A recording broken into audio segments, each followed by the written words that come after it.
Então, a gente está...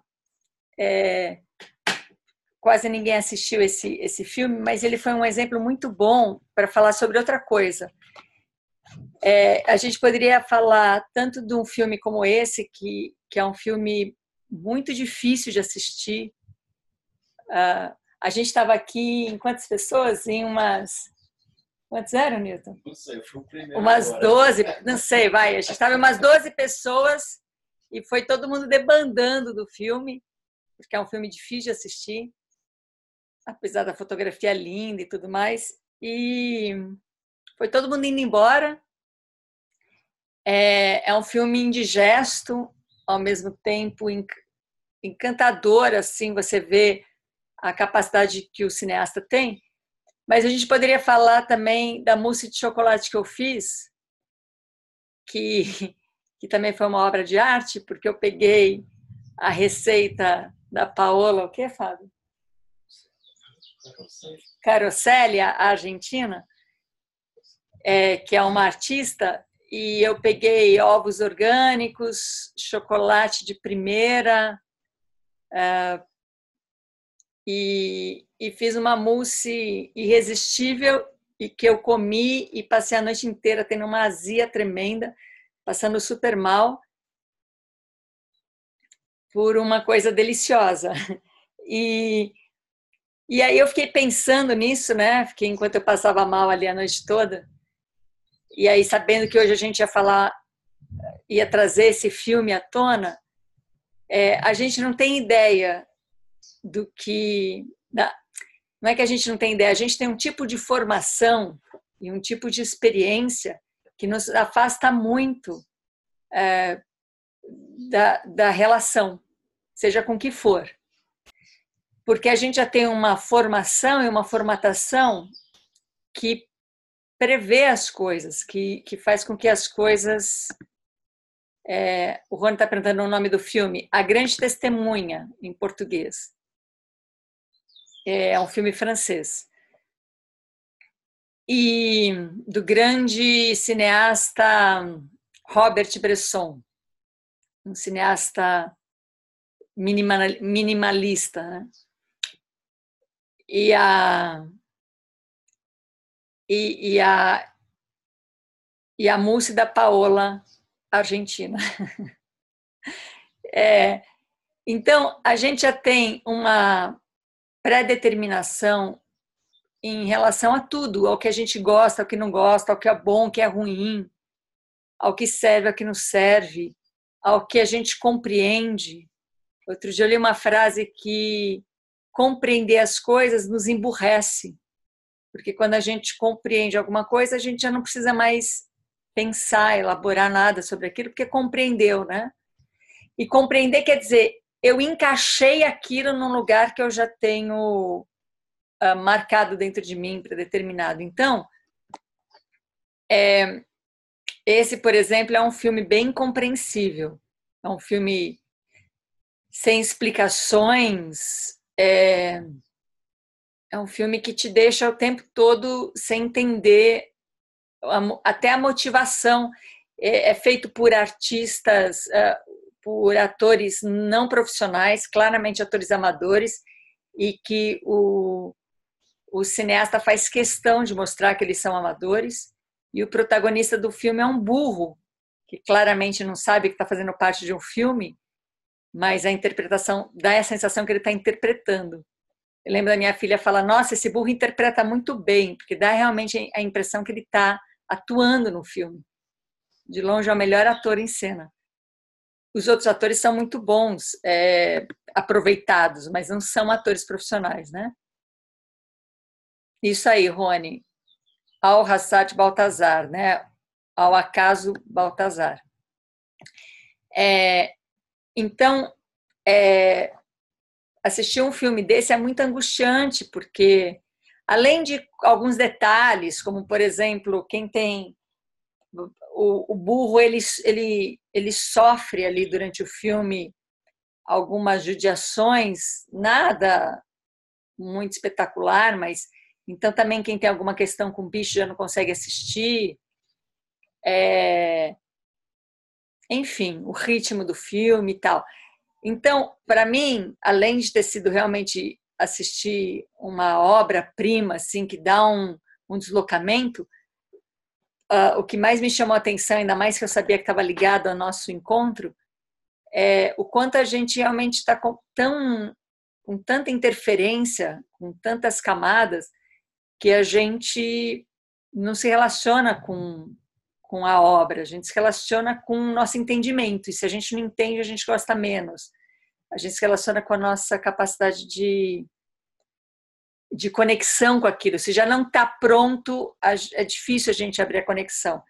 E o exemplo da mousse era tão feita por mim, ingrediente de primeira, uma sobremesa gostosa, e eu comi sem me dar conta do quanto aquilo estava me causando um mal-estar.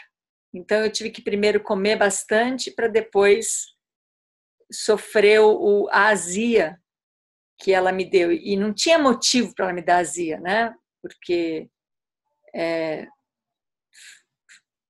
eu não tenho problema com nenhum desses alimentos, né?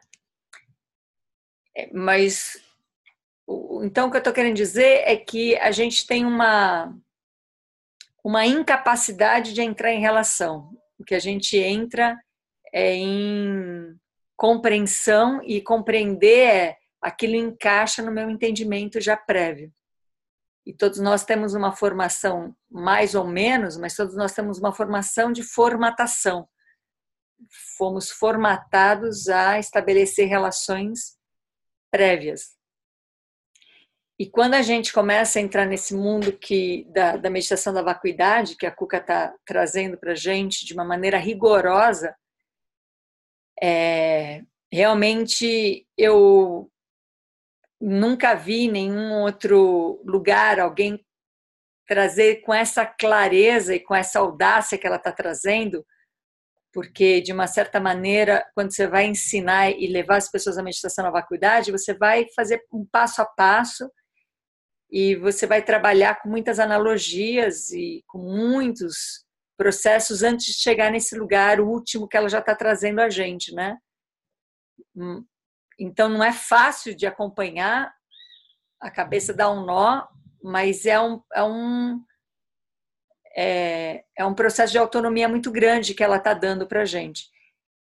E aí, quando você começa a fazer a meditação na vacuidade e começa a perceber que a gente não tem, que faz parte da nossa formatação, né? Que veio da nossa formação, essa compreensão já tão estabelecida de que tudo existe inerentemente, o que basta é você se relacionar com aquilo, e se é uma mousse de chocolate, obviamente você vai comer e vai gostar e não vai te fazer mal, e se é um filme que você não compreende, para que perder tempo com ele? Então, esse processo que já está tão forte dentro de nós, vai sendo quebrado com a meditação à vacuidade, vai sendo quebrado com esse lugar onde a gente não reconhece mais nada existindo inerentemente. E aí eu senti que já é o momento da gente olhar para isso dentro da nossa vida cotidiana. Então a pergunta é: como é que vocês estão sentindo o processo da meditação da vacuidade? Não como é que vocês estão fazendo a vacuidade ou não, mas como é que está sentindo isso ao se relacionar com as coisas em si, ao se relacionar com o cotidiano em si, onde abre um espaço que as coisas não existem por si só.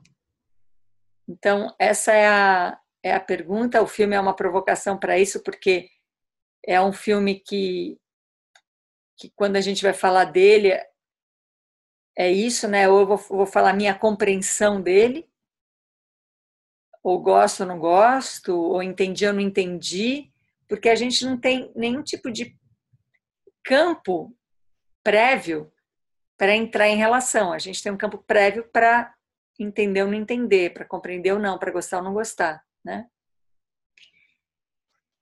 E aí, eu vou deixar aqui o meu microfone fechado, quem quiser abre o seu para falar um pouco desse momento, como é que é, para a gente ir construindo juntos esse encontro aqui, como é que é a relação de cada um no cotidiano com a meditação da vacuidade, tirando a nossa visão já tão pré-estabelecida de que as coisas existem por si só, existem inerentemente.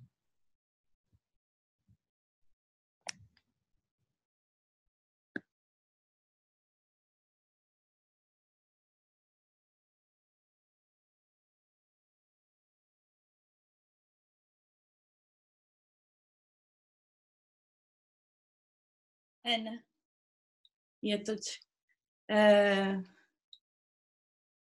De uma forma muito,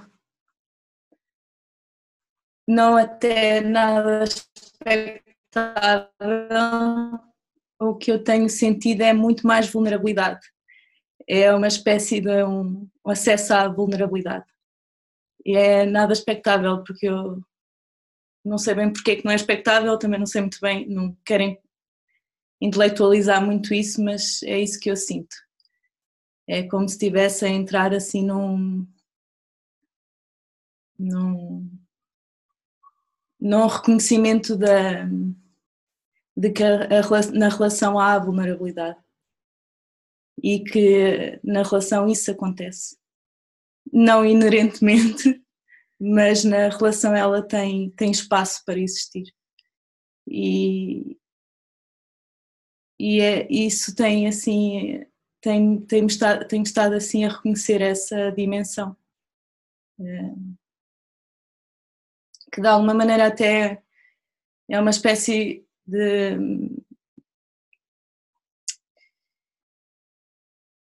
Talvez isto seja até, pronto, não sei se isto se pode estar a ser sentido por outras pessoas ou não, não faço ideia, mas esta coisa de que quando há uma espécie de há uma espécie de gatilho quando há vulnerabilidade, cá está, quando não se entende, quando não se compreende, quando não está já apto para determinada coisa, essa espécie dessa vulnerabilidade está disponível e como ela gatilha ou entra em contacto com estados de proteção ou de irritabilidade ou o que quer que seja, mas que venha, não é? Porque depois cabe a cada um essas coisas que vão chegando. Mas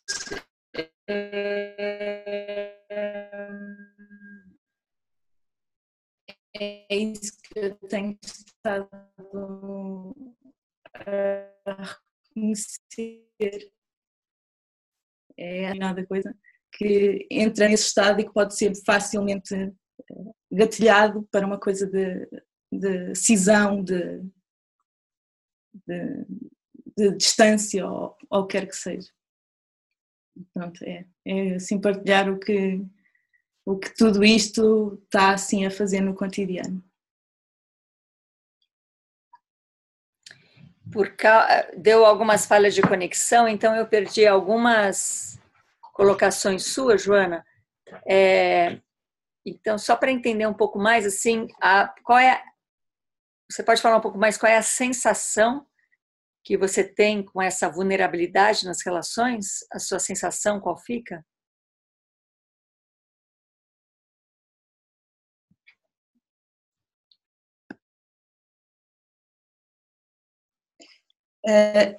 A sensação é ao reconhecer esse estado vulnerável, de não estar logo ou a entender ou apto ou qualquer coisa assim, desse género, não é? Numa relação e não estar logo...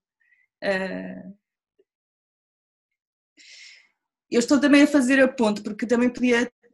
Pronto, mas para fazer a ponte, que a sensação é de ficar presa a determinadas ações que têm logo que ser feitas, não é?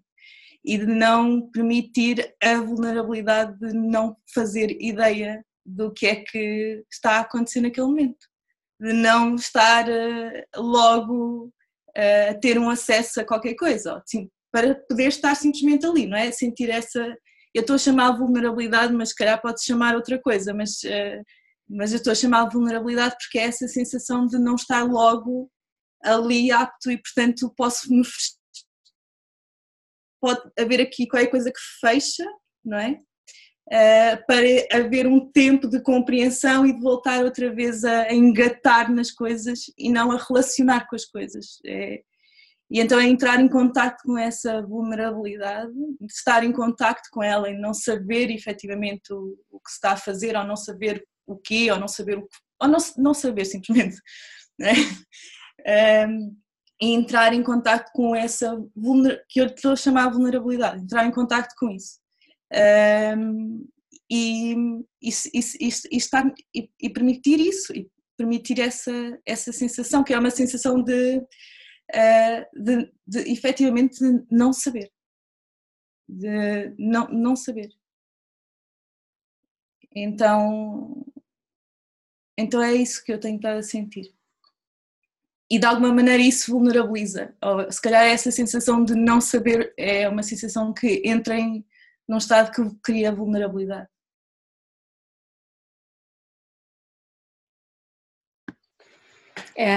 Acho que agora eu entendi. E tem algo que eu compartilho dessa sensação, principalmente porque às vezes dá uma sensação de que a gente não vive num campo que dá espaço para esses processos acontecerem.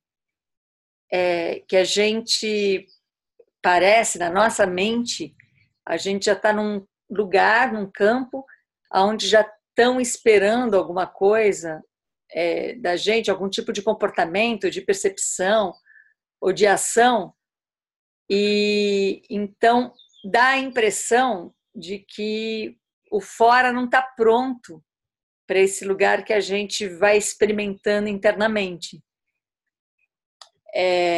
Eu tenho essa sensação também. Mas se a gente for rigoroso nesse pensamento que a vacuidade traz, esse fora também é produção da nossa mente. Então, a gente liberta uma mente de algum tipo de condicionamento, mas aí outra mente nossa participa da construção de um fora condicionado. Então, a gente vê o fora como condicionado. Então, mas é muito comum a gente acreditar que agora é fora, porque internamente você já fez a mudança. Mas aí, quando a gente começa a entender que são várias mentes que a gente tem, e uma das nossas mentes é essa que produz essa ideia do fora, né? Então, ainda é um processo em nós. Quer dizer, vai ser sempre um processo em nós. Mas eu tenho essa experiência também. Eu vou me vulnerabilizando e aí quando eu vou para essa ação, eu olho para fora e falo, não tem um campo para essa ação, para atuar nessa ação. E me faz crer que é o fora que não está preparado para isso. E, na verdade, eu ainda vou arriscar por esse caminho de que é uma mente minha que produz esse fora também, ou que apoia esse fora, que compõe, que fortalece esse fora, e por isso não permite essa ação. Então, eu acho que quando a gente começa a ter uma sanidade mental para poder entrar em contato com várias mentes, porque isso que a Cuca fala, a gente tem que ficar atento para não cair numa mente não válida. E talvez quando a gente começa a abrir para muitas mentes, alguma pode ser não válida. Mente não válida, é delicado isso, porque eu fiquei pensando com um assunto que surgiu no grupo essa semana, né? A Norma postou um olhar de uma psicanalista ali, e a psicanalista dá esse exemplo de que quando uma pessoa está tendo algum tipo de surto, você não vai ajudá-la pelo lado racional, você não vai explicar para ela que ela está tendo um surto. Então, ajuda muito ela conviver com outras pessoas tendo um surto, porque quando ela vê outra pessoa tendo um surto, tendo certeza que não está tendo um surto, aquilo pode despertar na pessoa uma lucidez. Ela falou, bom, talvez eu desconfie do meu também. E essa psicanalista, ela põe um exemplo que se chega alguém, ela falou, se chega alguém no meu consultório dizendo que tem um chip na cabeça colocado por um alienígena, não adianta eu fazer uma ressonância nela, não adianta eu abrir a cabeça dela e falar, não tem chip nenhum aqui.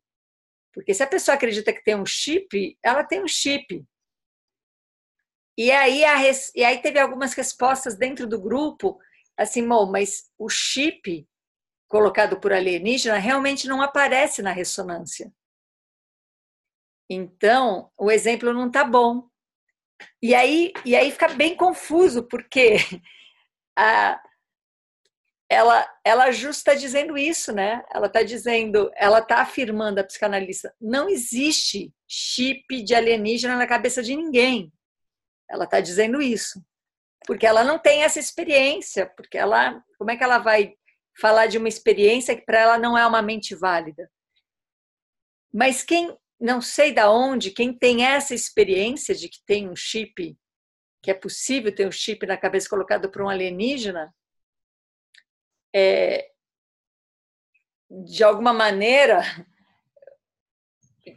quem não tem essa experiência vai dizer, essa não é uma mente válida. E aí a gente ficou num impasse no grupo, porque eu, por exemplo, que não tenho essa experiência de chip alienígena, para mim é uma mente não válida. Mas quem está me falando ali são pessoas que fazem parte de um grupo, que estamos caminhando junto, e ela vai me dizer, não, na minha experiência existe chip alienígena e esse chip não dá para ver em ressonância e eu estou falando de uma mente válida.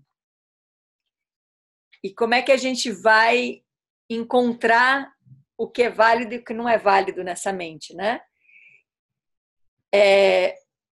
A gente tem um limite aí, porque segundo a biologia do Maturana, que olha para isso de uma maneira muito mais ampla, ele vai dizer que aquilo que não é experienciado pelo outro não pode ser validada pelo outro. Então, ele dá o exemplo que se você está numa sala e alguém com várias pessoas e uma pessoa nessa sala diz que está vendo um fantasma e ninguém mais está vendo um fantasma, o que essa pessoa está dizendo não é válido para todo mundo que não está vendo esse fantasma. Isso não quer dizer que essa pessoa não esteja vendo um fantasma, mas não é válido para os outros, porque eu só vou validar isso se eu for submetida e se eu disser que a minha experiência não vale, o que vale é a sua, eu vou te dar um poder e só porque e vou dizer que existe o fantasma porque você está dizendo que eu vou te dar esse voto porque eu acredito em você. E a gente sabe que isso vai gerar um monte de confusões, né? Isso vai gerar de fake news a esquizofrenias. Então é delicado. Eu iria por esse caminho do Maturana. Se eu não tenho nenhuma experiência com chip de alienígena, não é válido para mim essa experiência. Se alguém tem, quando ela me diz, não é válido também. Para isso se tornar válido, ela tem que me dar essa experiência. Então, voltando a Maturana, ele vai lá e diz, de repente você tem uma percepção, como, por exemplo, a Cuca tem uma experiência da meditação da vacuidade. Então, se ela simplesmente chegar aqui para a gente e falar assim, nada existe inerentemente, e eu sei disso porque eu vivi como monja, vivendo esse processo, meditando sobre isso diariamente, me dedicando há muitos anos em cima disso, eu tenho essa experiência, acredita em mim. Eu sei que nada existe inerentemente. Se ela faz isso, a gente vai ficar só dependendo de acreditar nela ou não. Então, o que ela está fazendo? Ela está nos levando a uma experimentação para a gente sentir, ter essa experiência pessoal de que nada existe inerentemente. E quando você tem essa experiência, você consegue validar a experiência dela e a sua própria experiência. Se você não tem, você não consegue. Por isso que é um processo que envolve muita lógica, porque também é uma perspectiva, né? de uma lógica. E essa lógica, ela ainda não encontrou, a lógica da meditação na vacuidade, ela não encontrou nada que desqualificasse ela. A não ser alguém que fale, eu não tenho essa experiência, então para mim não vale nada. Mas quem tem essa experiência consegue manter viva essa lógica e consegue, de alguma maneira, transmitir isso. Isso ainda não aconteceu com o chip do alienígena. Então, nesses termos, a gente diria que é uma mente não válida, sem absolutamente querer ofender ninguém, mas vai fazer com que a pessoa que tem essa experiência vai precisar desenvolver algo para que não seja só uma questão de você dar crédito a ela ou não, né? De você dar poder a uma experiência que ela tem que não é a sua ou não. Alguém aqui tem uma experiência de chip na cabeça? Ou qualquer parte do corpo?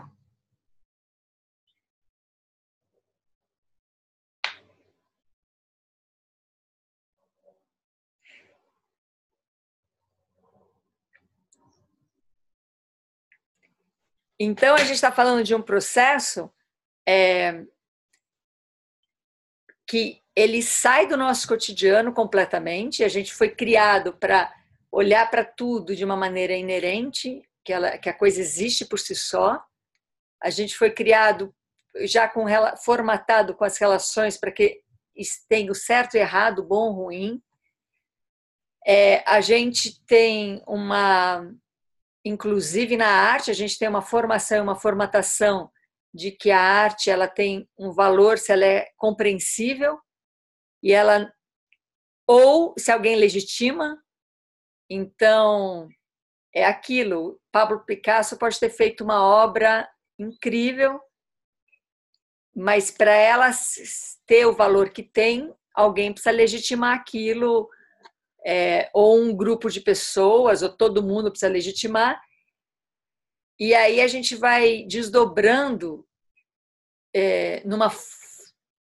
numa cultura nossa que primeiro ele faz uma obra incrível, aquela obra é legitimada, aí depois a assinatura dele vira legítima, e depois ele pode fazer qualquer coisa.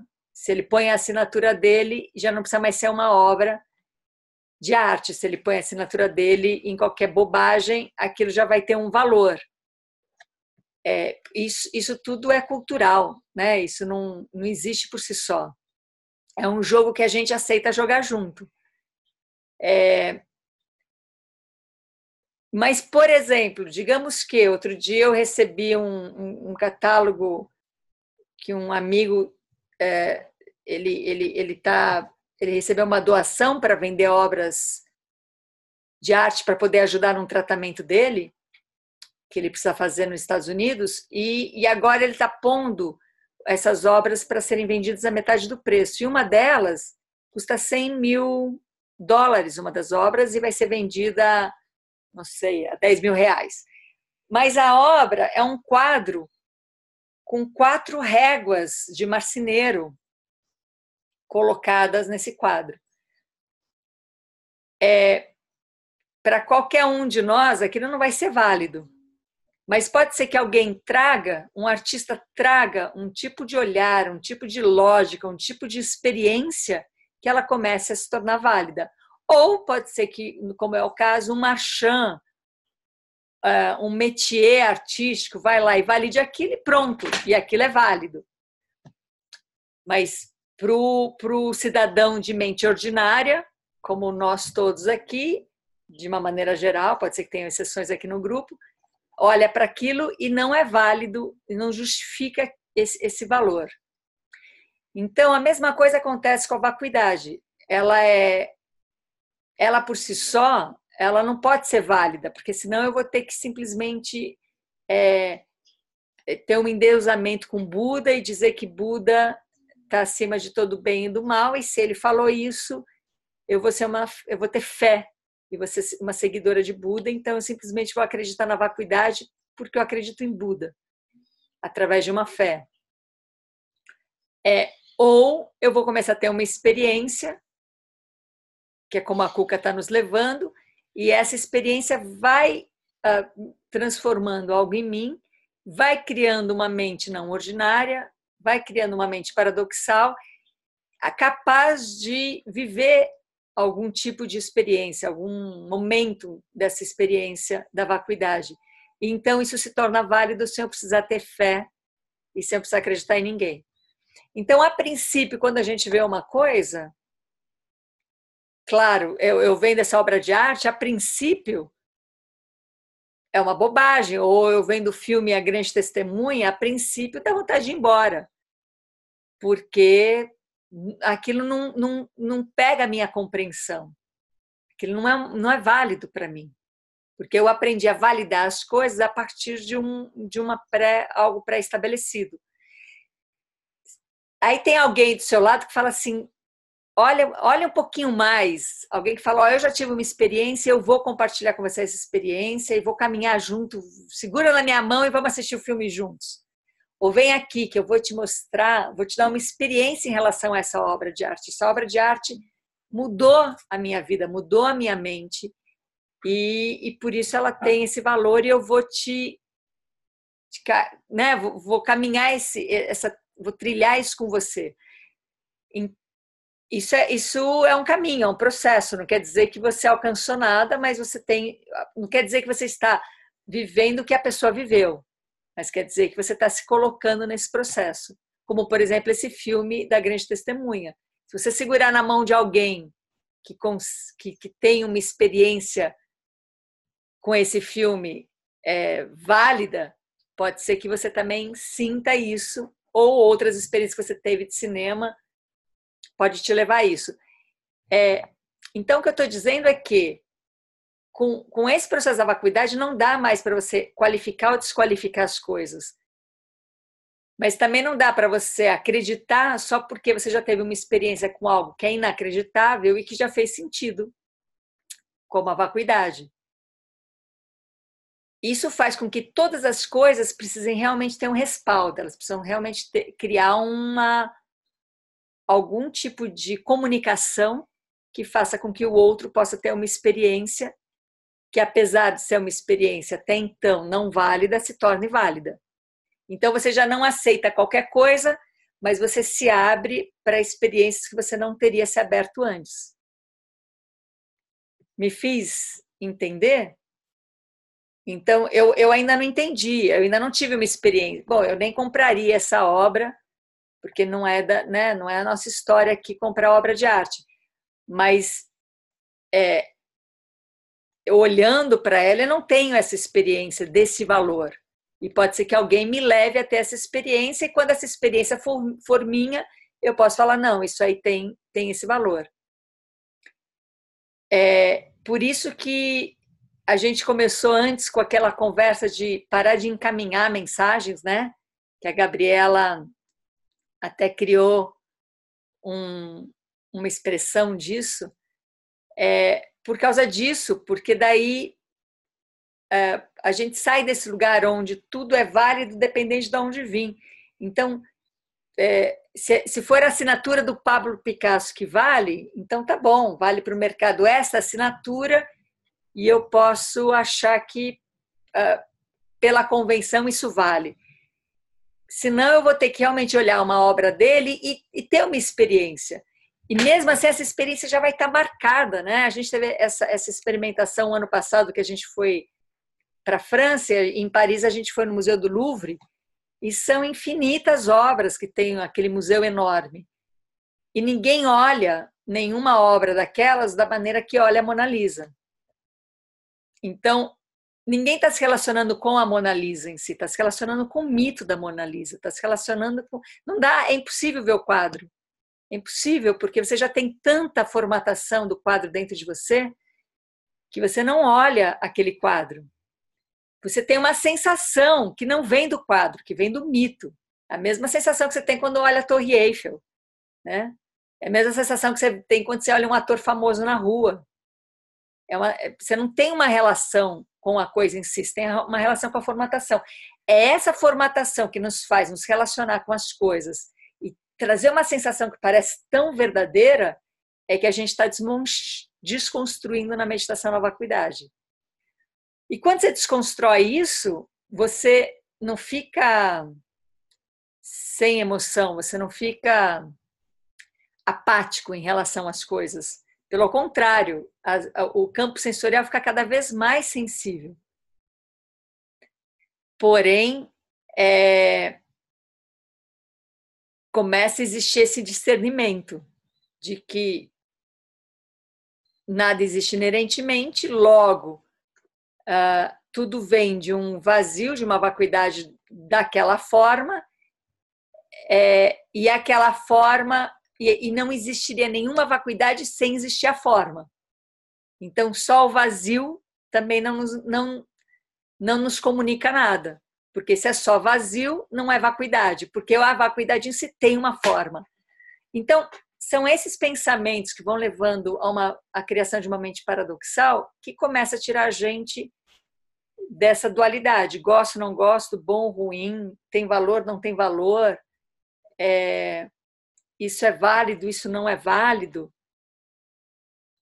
sem que você realmente tenha uma experiência com aquilo, né? Uma experiência própria. Então, a partir disso, a gente não tem como validar que existe chip de alienígena na cabeça de pessoas, a não ser que alguém desenvolva esse processo, nos faça caminhar nele e isso nos gere uma outra experiência. Mas também não tem como você chegar e falar, não, isso não é válido porque eu não tenho essa experiência. Isso eu acho que nos dá mais responsabilidade a tudo aquilo que a gente investe e ao mesmo tempo nos tira a responsabilidade de que a gente precisa se agarrar, ter apego às coisas, porque se elas se desmancharem, a gente se desmancha junto, né? Existe essa separação, eu não preciso... A vacuidade pode, de repente, não fazer mais sentido e a gente nem por isso vai se desmanchar junto com isso, né? Enfim, quis trazer esse tipo de abertura, de prática, de vacuidade no dia a dia, para a gente poder acessar ela na vida cotidiana, né? Como é que vocês se sentem em relação a isso?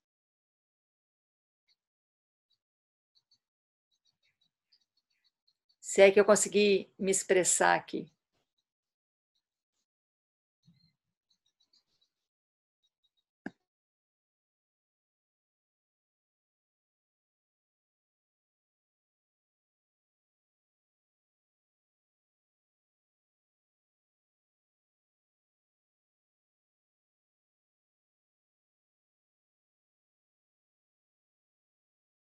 Ana, uma coisa que acontece é que parece que as palavras deixam de ter... É difícil de achar palavra.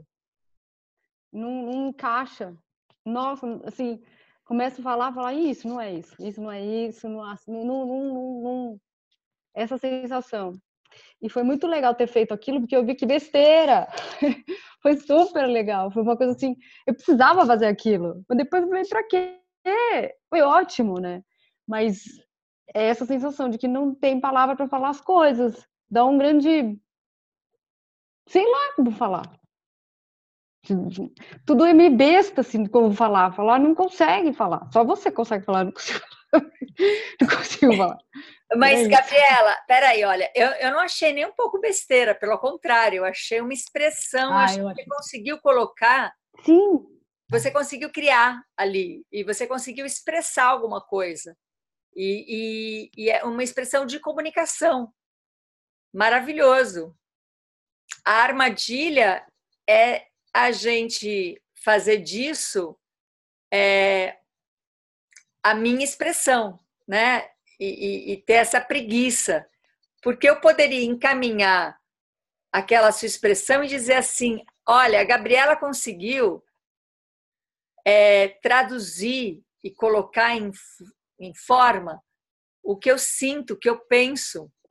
Então, vou passar aqui para vocês essa arte que ela fez como algo que me representa, algo que eu sinto, ao invés de simplesmente ficar encaminhando como se fosse... Veio a quê esse encaminhamento, né? Então, eu não acho... a gente tem que tomar cuidado para não para não confundir isso, né? Para não ficar paralisado, para não ficar assim, agora qualquer palavra que eu tenho, qualquer expressão que eu tenha vai me revelar, vai revelar minha ignorância, né? E eu acho que não, acho que é o contrário. Então, não achei nem um pouco bobeira, eu achei maravilhoso. Achei uma capacidade de fazer isso. Ainda mais, eu agora estou criando um novo site e adoraria ter essa capacidade que você tem, que é de síntese e de expressão, né, de alguma coisa. Então, acho que não é esse o caminho, de você desqualificar uma expressão artística sua ou simbólica, e sim saber que isso que é um talento que você tem, de captar e de colocar a imagem, né? Obrigada, Ana, mas é isso, parece que quando eu estava fazendo a coisa, eu estava realmente muito tocada com essa história de como é o grupo, da minha família, e de ficar mandando essa desgraça, eu estava entupida até a tampa com isso. Então, quando eu fui fazendo, eu estava muito com aquilo, sabe?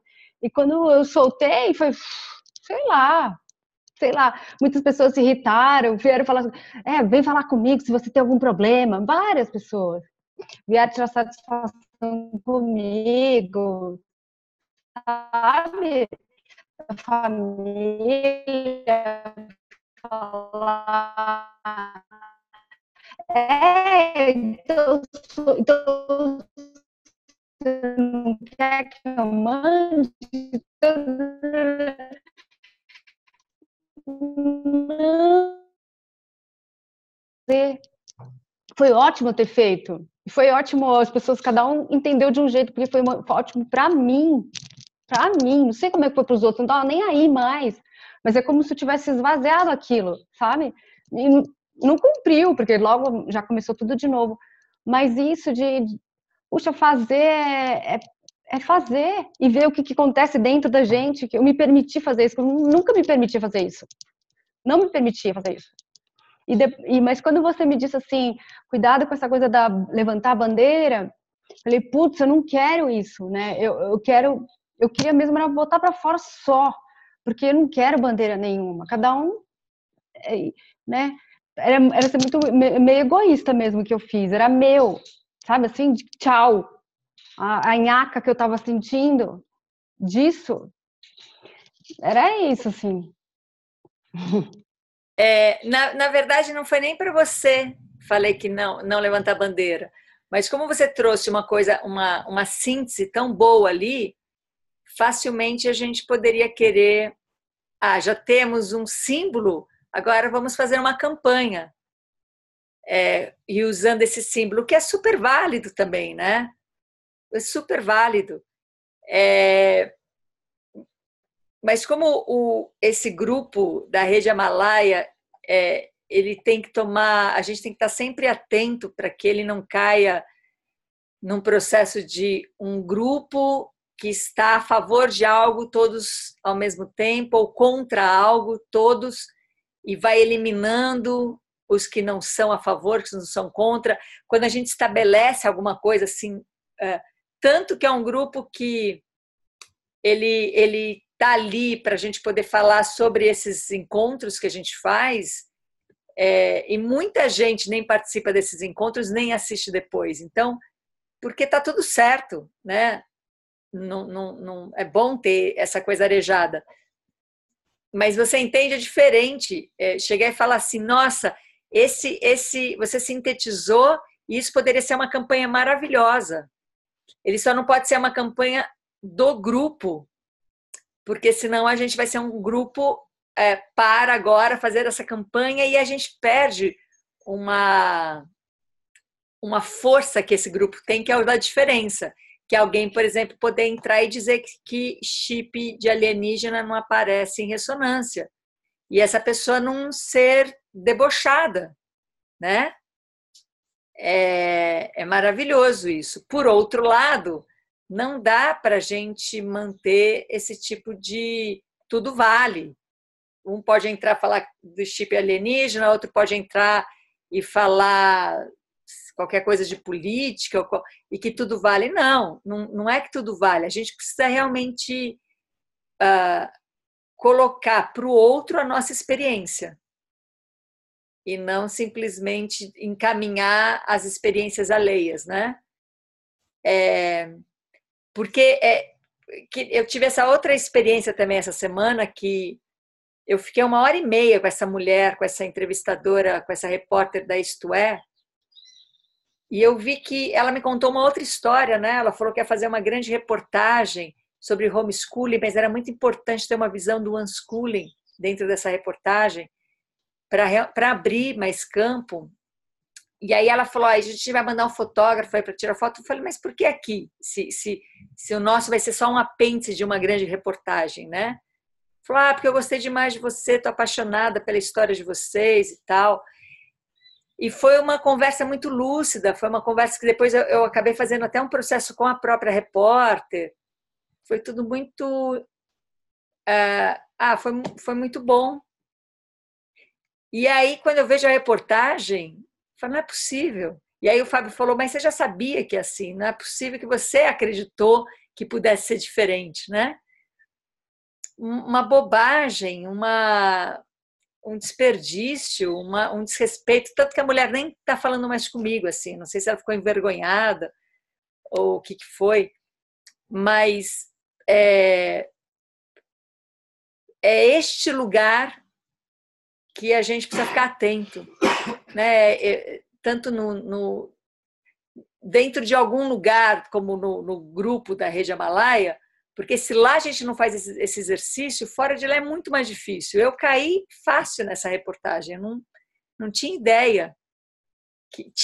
Como não tinha? Já tinha feito uma para a Folha de São Paulo e tinha sido tão ruim quanto, por que eu não aprendi a lição, né? Por que a gente sempre acha que agora eu vou me comunicar melhor? Por outro lado, esta mente que eu olho para fora e vejo medíocre é minha mente também. Ela também me pertence. Então, é este lugar que a gente precisa ficar atento, né? De que o que a gente está produzindo entre a gente não é, ele não nos protege de viver uma vida fora desse grupo, e quando você vai fora, esse fora não existe, também é a sua mente ali produzindo. Por isso que o trabalho é esse, enquanto não for um processo inteiro, ele não existe por inteiro. Ele não está inteiro só aqui nesse grupo, ele tem que estar inteiro em todos os lugares, senão ele não existe por inteiro. Aqui é só um pedaço da nossa mente. O resto a gente olha para fora e acaba conhecendo o resto da nossa mente, que é nossa também. Então é ali, né? A gente tem que estar o tempo todo nessa lucidez. E não nessa ilusão. Quem mais tem algo a compartilhar antes da gente finalizar hoje e esperar quebrar a cabeça amanhã com a Cuca?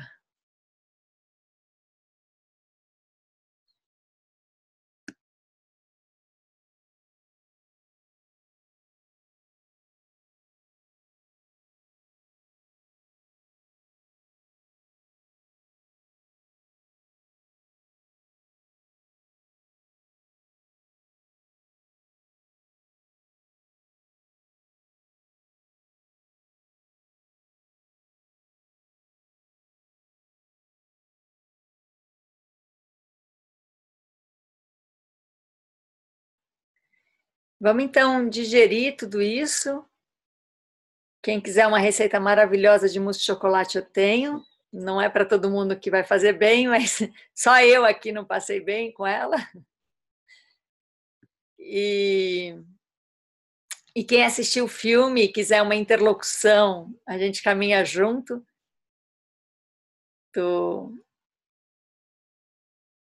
Esse filme da A Grande Testemunha. E aí amanhã a gente vai lá abrir um pouco mais a cabeça com a Cuca, ou volta aqui, né? E vamos seguindo lá no nosso grupo, qualquer coisa que aparecer aí. Eu acho que valia a pena a gente voltar um pouco nesse assunto do chip, mas eu não sei se você eu que vou voltar, mas se alguém tiver alguma luz assim de como a gente olhar para isso juntos, para que a gente não deixe as coisas passarem batido como se fosse gente café com leite que compreende as outras pessoas, né? Não ficar nesse termo assim de deixa os louquinhos ali, né? Não, às vezes é algo que realmente a gente poderia ter uma experiência rica com isso, né? Então tá bom. Então, bom resto de terça e nos vemos amanhã. Um beijo.